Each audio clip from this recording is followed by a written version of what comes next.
The man who invented the sandwich. Act 1. Obsession. Imagine being so obsessed with gambling, so obsessed that you refuse to stop, even to eat. Now imagine that obsession creating one of the most consumed foods on Earth. This is the true story of how the sandwich was born. It's the mid-1700s. England is expanding its empire. Power is concentrated in aristocratic circles. Private clubs, high stakes, long nights. At the center of this world is a man named John Montagu, the fourth Earl of Sandwich. Allow me a short explanation. An earl was a high-ranking noble title in the British aristocracy, equivalent to a count in other European countries. The title Earl of Sandwich did not mean he ruled over food. It referred to the town of Sandwich in Kent, England, a coastal region that gave his family its noble name. Now back to John Montagu.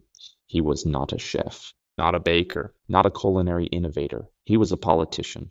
First Lord of the Admiralty, the political head of the Royal Navy, a powerful aristocrat and a compulsive gambler. Critics accused him of corruption, of favoritism, of incompetence. One opponent allegedly sneered, "Sandwich knows more of cards than of ships." Whether fair or not, his reputation was complicated. But in private clubs lit by candlelight, none of that mattered. What mattered was the game. Act 2, the problem. In the 18th century, meals were formal events. Plates, cutlery, multiple courses, servants attending the table. Stopping to eat meant leaving the game. Leaving the game meant losing momentum, losing status, losing money. Imagine the tension at the table. Coins stacked, cards dealt, eyes watching. A servant whispers, "My lord, supper is prepared." And Montagu waves him off. Not now. He needed something different, something he could eat with one hand, something that wouldn't stain playing cards, something fast, practicality over elegance. Act 3, the order that changed food. One night, sometime around 1762, he gave a simple instruction to his servant. Bring me meat between 2 slices of bread. No ceremony, no philosophy, no ambition, just salted beef placed between bread so he wouldn't have to leave the table. A fellow gambler looks over. "What are you eating, Sandwich?" He replies without looking up. Something that lets me keep playing. Soon others begin ordering the same thing. "I'll have the same as Sandwich." And just like that, a name was born. Not because it was invented that night, but because it was named. Act 4, a name spreads. The earliest written reference appeared in 1762. Historian Edward Gibbon wrote in his journal, 20 or 30 of the first men in the kingdom, supping at little tables upon a bit of cold meat or a sandwich.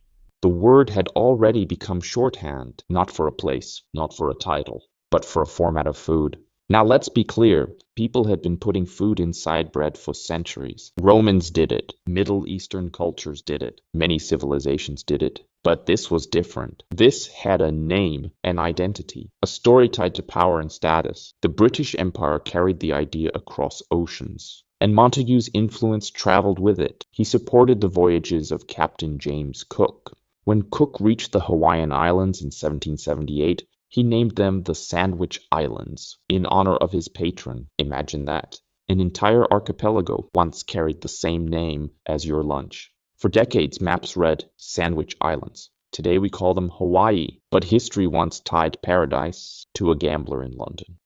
Act 5, the transformation. Over time, the sandwich adapted everywhere. In France, the croque monsieur. In America, the club sandwich. In Vietnam, the banh mi. In the Middle East, shawarma wrapped in bread. Different ingredients, different cultures, same principle. Protein, bread. Portability. The sandwich changed how people interacted with food. Before it, meals demanded structure. After it, food could move with you. You could walk and eat, work and eat, travel and eat. Long before fast food chains, the sandwich solved the problem of speed. It became food for soldiers, food for factory workers, food for school children, food for office desks. Convenience defeated ceremony.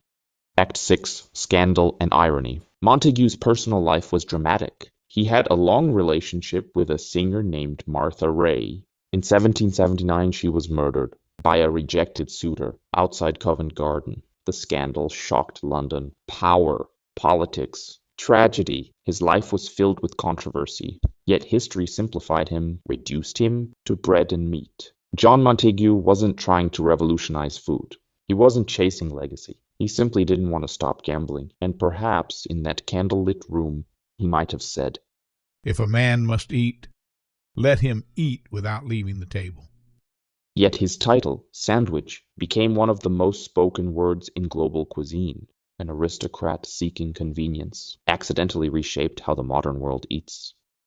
Closing reflection. Sometimes the greatest inventions aren't born from brilliance. They're born from laziness, obsession, or necessity. So the next time you hold a sandwich in your hands, remember, you're holding the legacy of a man, a gambler who simply didn't want to leave the table.